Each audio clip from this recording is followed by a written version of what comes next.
See, African men are very stubborn people.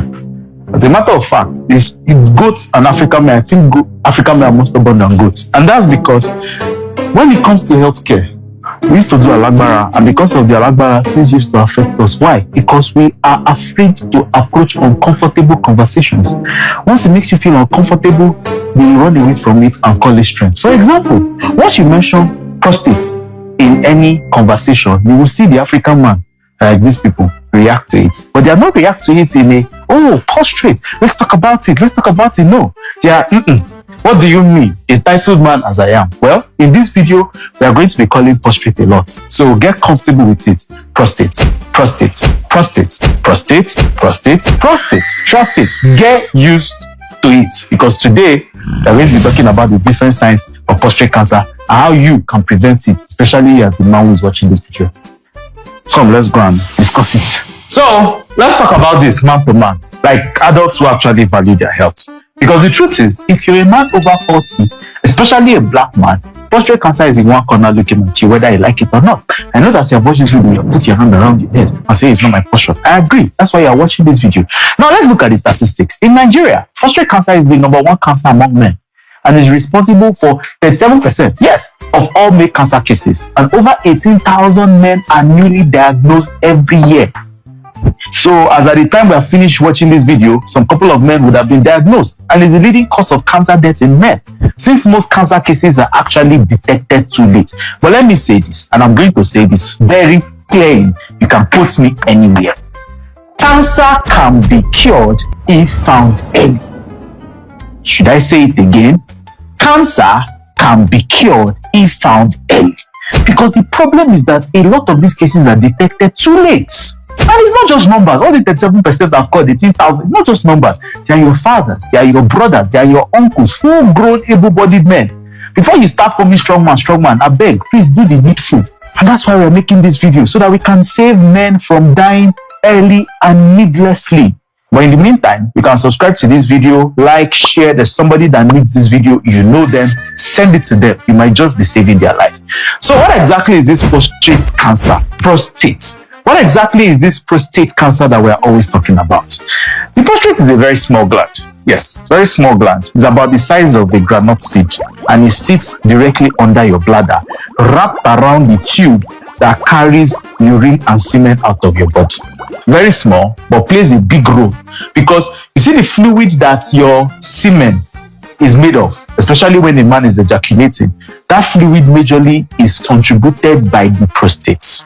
Because when the sperm is moving, when the sperm is eating, guess who produces the fluid and the nutrients for the sperm to use? The prostate. No prostate fluid, your swimmers will not have fuel. This is now where it gets interesting and somehow very annoying. As men get older, yes, the prostate starts to form bad habits. Sometimes it's getting bigger, but it's not cancer. This is what we call benign prostatic hyperplasia, BPH. Sometimes inflammation can just decide, I'm going to affect the prostate today, and that's called prostatitis. Sometimes it's even infection that can lead to prostatitis. Other times, it just forms against you. Just start multiplying, the cells start multiplying, everything start growing. Before you know what's happening, it has moved to other parts of the body. This is what we call prostate cancer. What are the signs of prostate cancer? In the beginning, or the very, very beginning, it's looking like there's no signs and symptoms. Nothing. It's just there, silent mode, but the changes have already started happening. And by the time you start noticing some of these signs, there's already a problem. You're having trouble peeing. Sometimes you're just standing in front of the toilet and nothing is coming out. That can also be a problem. Another time is that you start to notice that your urine flow is not as strong as it used to be. It's coming out in batches, it's weak. Other times, you're waking up many times in the night to pee. But it's not diabetes that is doing you. It's just that something is wrong. Or you notice blood in your urine, or when you ejaculate, there's blood inside. There might already be a problem. Another thing you also need to know is that prostate cancer does not care whether you can carry weights in the gym or run 100 miles in 10 minutes. It's not about your strength. It's about your age, your family history, and getting regular checks, which now brings us to screening, which is something very important. Remember, I said that cancer can be cured if found early. One of the ways to catch cancer early, especially prostate cancer in men, is by screening. You can avoid this problem and avoid paying medical bills that will ruin your state of mind and that of your family members. A simple blood test called PSA test. Yes, short for prostate specific antigen. It will check the level of a protein that your prostate makes. Once this level of protein is higher than a particular number, it can be a sign that something is not right and might call for other checks. It could be inflammation, it could be enlargement, it could be cancer. And it's quick and painless. You just need small blood sample. And I'm remembering this because there used to be a time when part of what my NGO used to do is we'll call people together and say, oh, we're offering free tests. We did for cervical cancer. Everybody came out. We did for malaria. People came out. When we said we wanted to do prostate tests for men did not show up. Very few men showed up. Yes, I can remember it. It's somewhere in Ikeja. It happened. We could count the number of men. And some of the men that even came, they were forced by their family members to actually come there. So just something, just go blood sample and that's it.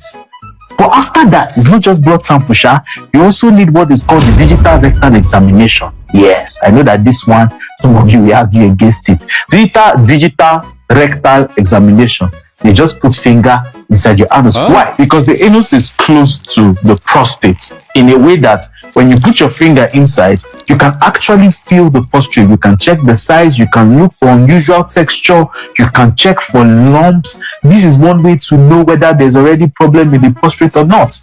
And it just takes about a couple of seconds. Some of you are now asking, doctor, can I do the PSA and leave the digital rectal examination?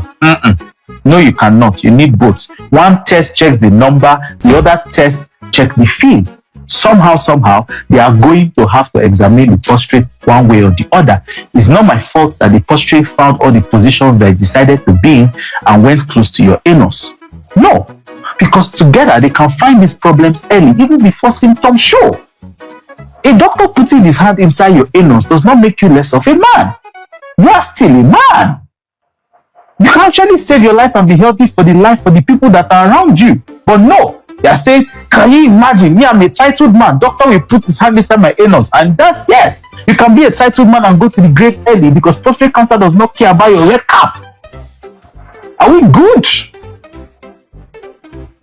Prostate cancer can be caught early and treated and cured. But you have left it too long because your ego, your alagbara is too much. So please pay attention, especially if you're over 40. If you're also not under 40, over 40, or you know somebody who actually makes this video, send this video to them. Maybe it will actually make sense. Now, another thing you also need to know that if you're not 40 yet, but somebody in your family died from prostate cancer, let's say the person died at 45. 10 years before that person died, which is actually 35, you who that is related to that person need to start checking for prostate cancer because family history and genetics is actually a strong factor. So don't say, doctor said I should wait until 40 years before I start checking my prostate. No, if somebody in your family died at a particular age, subtract 10 years and you start checking earlier. Another one we even need to talk about is prostate cancer, but subscribe, like I said, so that you can be there when I release it, because there are some things that can lead to prostate cancer, but I'm not going to get distracted by that. Now, there are certain lifestyle factors that can actually lead to prostate cancer if it's not found early.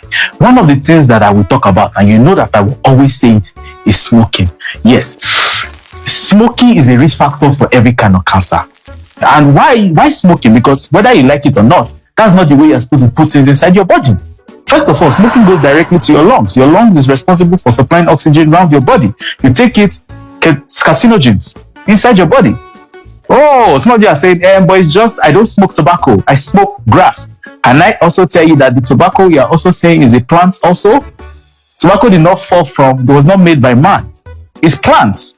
Another thing that can also affect you or increase your chances of you getting prostate cancer is obesity. Yes. There has been a link. Research has shown that there is a link, no matter how small, that has been shown that people who are on the bigger side might have a higher risk of getting prostate cancer. So, my dear, this might be the time or a sign for you to actually hit the gym, run, skip, just do whatever it takes in order to not gain weight. Another agenda that we also need to put to bed today is that if you ejaculate 21 times a month, you're not going to get prostate cancer. Let us discuss that. Yes, there's research that shows that men that ejaculate more in a month actually have a lesser chance of developing prostate cancer. But does that automatically mean that the amount of times to ejaculate a month is 21 times? So you will not be like, it's only 18 times I've ejaculated this month. I must ejaculate 21 times to prevent prostate cancer. That's not how it works. There are still other factors that you need to pay attention to. The person's lifestyle, is this person taking carcinogens, for instance? Are they obese? There are other factors you need to put into place. But is there a link? Yes. But that does not mean that this number and this number must work together. Some people also believe that when you ejaculate, it still helps flush out your prostate, especially from harmful chemicals. Like I said, more research needs to happen. But please, what we are saying is ensure that you have a healthy lifestyle. You can't be living dangerously, putting yourself full of carcinogens, alcohol, smoking, obesity, all these risks, and then you just feel that one thing that will help cure all your problems is 21 ejaculation in a month. That's not how it works. So please, my dear, let's put it to rest. Anybody that tells you that that's the single thing you need to prevent prostate cancer has actually lied to you. So please, bros, next time you hear screaming, don't dodge it. Run towards it like you're running towards party jollof, because strong men too go for screaming. Too many men end up saying, if only we caught it early, died after a brief illness. Meanwhile, the illness was not brief. It has been growing for a while, just that nobody did anything about it. Go let that be your story. If this video made sense to you, please share it with a man you love. It could be your dad, your brother, your uncle, even that your stubborn friend that believes that Agbo cures everything. Send the video to him. Let them go and do screening. Just this thing can actually save your life. And check your prostate today. Please. Remember, strong men also go for screening.